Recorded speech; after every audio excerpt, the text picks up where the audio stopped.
Bismillahirrahmanirrahim. Assalamualaikum warahmatullahi wabarakatuh. Alhamdulillahi rabbil alamin. Wabihi nasta'in ala umuri dunya waddin. Wassalatu wassalamu ala asrafil anbiya wal mursalin. Wa ala alihi wa ashabihi wa man tabi'ahum bi ihsanin ila yaumiddin wa ba'd. Ma'asyiral muslimin, pemirsa Taubat TV yang dirahmati Allah Jalla wa ala.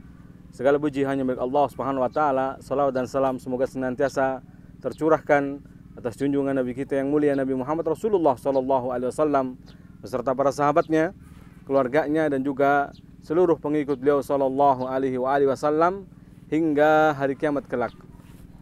Ma'asyiral muslimin, istiqamah dalam beragama hari-hari ini mungkin ada ujian, ya, ada terpaan, ada badai ujian yang menguji kita sejauh mana tingkat keistiqomahan, sejauh mana tingkat keistiqomahan kita di dalam beragama. Dan memang Allah Subhanahu wa taala telah menguji hamba-hambanya, akankah mereka istiqomah di atas agama ini ataukah mereka kemudian pudar, terkontaminasi, keluar dari agama ini, atau futur, jatuh pada kefuturan, ya.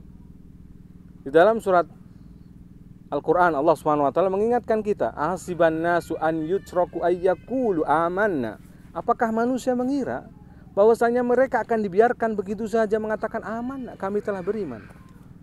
Wa hum la yuftanun, sedang mereka tidak diuji lagi. Walaqad fatanna alladzina min qablihim, sungguh telah kami uji orang-orang sebelum mereka. Ya, fungsinya apa? Liya'lamanallahu alladzina shadaku, agar Allah tahu manakah orang-orang yang benar keimanannya. Waliya'lamanal kadzibin, agar Allah tahu siapa yang orang-orang dusta, tidak benar, tidak jujur keimanannya. Maka istiqomah ini menjadi barometer, ya. Apakah benar seorang itu benar keimanannya, ucapannya dalam beragama, ataukah memang ternyata tidak benar, tidak sungguh-sungguh di dalam menjalankan agamanya. Maka mungkin perlu kiat, perlu usaha, ikhtiar agar istiqomah kita itu terjaga. Karena setiap kita mungkin dibayang-bayangi dengan ujian fitnah yang berupa syubhat ataupun syahwat, ya, yang kadang menjadikan kita tidak istiqomah, yang terkadang menjadikan kita tidak istiqomah di atas agama. Baik ujian fitnah itu yakni berupa syubhat, yakni atau mungkin yakni perkataan-perkataan atau penjelasan-penjelasan, tapi membuat kita samar dalam beragama, bingung, ya, timbul keraguan, akhirnya timbul kegoncangan di dalam beragama, tidak kokoh, ya, di dalam memahami din ini. Karena apa? Mungkin karena teman yang salah, mungkin salah bacaan, ya, mungkin salah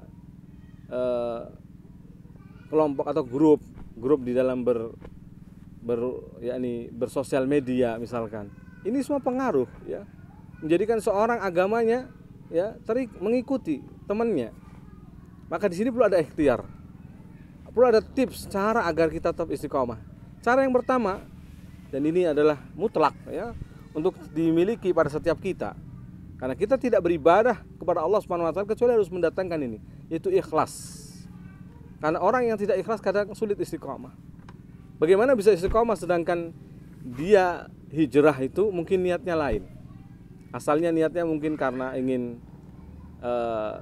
menikahi fulanah yang hafidhah misalkan, hafal banyak Quran, ya kan? Fulanah yang rajin majelis ta'lim, fulanah yang rajin menghadiri majlis-majlis ta'lim, majlis-majlis ilmu.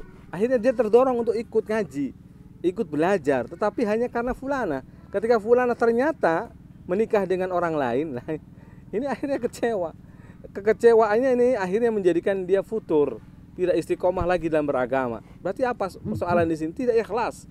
Karena dia ternyata hijrahnya pindah untuk beragama yang baik dan benarnya bukan karena keinginan, dorongan yang kuat semata-mata mengagungkan Allah, beribadah hanya kepada Allah, niatnya karena Allah, tidak, tetapi ada niat yang lain.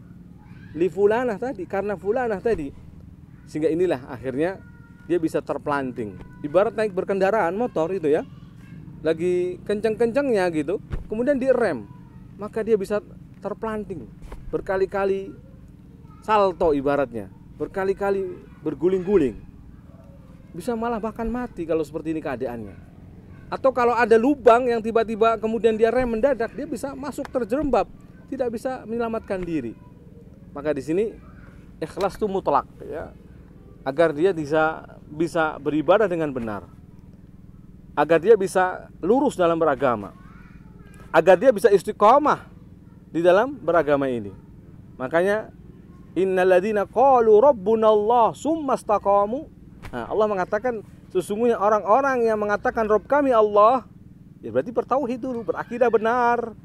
Summa istaqamu. Nah, kemudian mereka istiqamah, tatanazzalu alaihimul malaikah, baru kemudian datang faedahnya itu. Apa faedahnya?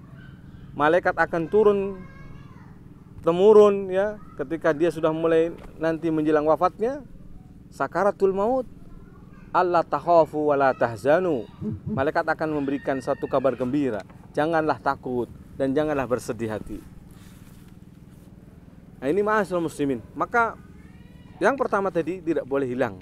Bahkan dalam semua ibadah kita memang harus ikhlas karena Allah Subhanahu wa taala. Sehingga badai ujian apapun bentuknya, syubhat sekencang apapun ya, insya Allah kalau ikhlas dalam beragama, bukan karena sosok, bukan karena melihat tokohan dan seterusnya, maka dia akan benar dalam beragama. Dia beragama karena melihat dalil, ya, kebenaran dalil, ketepatan dalil, bukan karena hanya mengikuti hawa nafsu, mengikuti seleranya, selera golongannya, selera kelompoknya. Nah, ini berarti tidak ikhlas. Akhirnya menjadi terkontaminasi dia dalam beragama. Ketika kemudian dalilnya tidak sesuai dengan kelompoknya, tidak sesuai dengan keinginan teman-temannya, atau bahkan hawa nafsu dirinya, maka dia pun meninggalkan dalil. Padahal katanya dalam beragama harus mengikuti dalil, tapi dia sementara ya tidak kokoh, tidak menerimanya. Padahal dia sendiri yang berslogan seperti itu, kita harus kembali kepada dalil, ya, bukan dolar katanya. Tapi dia malah memilih dolar, tidak kepada dalil. Nyata ketika dalil di hadapannya justru menolaknya. Nah, ini berarti terkena syubhat asalnya. Maka ikhlas ya, murni. Harus ikhlas karena Allah SWT. Yang kedua, agar membantu kita istiqamah, kita harus cari komunitas, ya, lingkungan yang baik, yang soleh. Orang yang taubat itu, ketika dia ingin taubatnya lebih sempurna, maka dia hijrah dari tempat yang buruk menuju tempat yang baik. Berarti di sini ada istilah harus mencari komunitas yang baik. Ingat, dengan seorang yang membunuh 99 jiwa, lalu dilengkapi dengan 100 nyawa, ya 100 jiwa. Apa nasihat orang berilmu kepada orang ini? Agar taubatnya semakin optimal dan lebih diterima oleh Allah Subhanahu wa taala dan benar-benar diterima oleh Allah Subhanahu wa taala, maka diperintahkan, dianjurkan agar dia hijrah dari negerinya yang penuh kedurjanaan menuju negeri yang penuh kesolehan. Meski kemudian akhirnya beliau wafat di perjalanan menuju negeri kesolehan tersebut, pun Allah menerima taubatnya karena masih jarak, ada beda sejengkal menuju negeri kebaikan. Maka yang terpenting adalah kita berusaha untuk mencari komunitas yang baik. Meskipun nanti ternyata dapat komunitas yang tidak baik, kita mendapati komunitas yang kurang baik, tetap bersabar di dalamnya. Tapi kita sebenarnya sudah berusaha untuk bercari dengan teman-teman yang baik. Kalaupun harus bersosial media dengan grup WhatsApp, grup Telegram ataupun Instagram dan seterusnya, adalah orang-orang yang baik pula. Karena salah pergaulan, salah masa depan, ya. Masa depan kita itu akhirat, bukan soal hanya dunia. Kalau kita bergaul hanya melulu dengan orang-orang yang tidak bekerja saja, kita ikut menganggur, itu soal masa depan dunia kita hancur. Apalagi kalau kita bergaul dengan orang-orang yang akhiratnya gagal, akhiratnya tidak ada perhatian sama sekali dengan akhiratnya, maka ini membahayakan agama dia, merugi dia. Hidup sudah susah di dunia, ditambah dengan kesusahan nanti di akhirat. Ya dan billah, summa ya dan billah. Maka ma'asyiral muslimin, komunitas yang baik ini, ya, bukan hanya isapan jempol. As-sahib sahib, kata para ulama.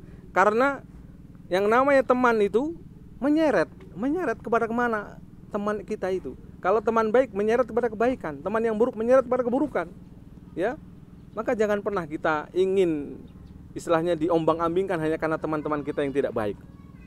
Bergaulah dengan orang-orang yang saleh. Bergaulah dengan teman-teman yang baik. Nabi SAW pernah berpesan, al-mar'u ma'a man yukhallil. Agama seseorang itu bersama dengan ya, dia berteman. Ya. Al-mar'u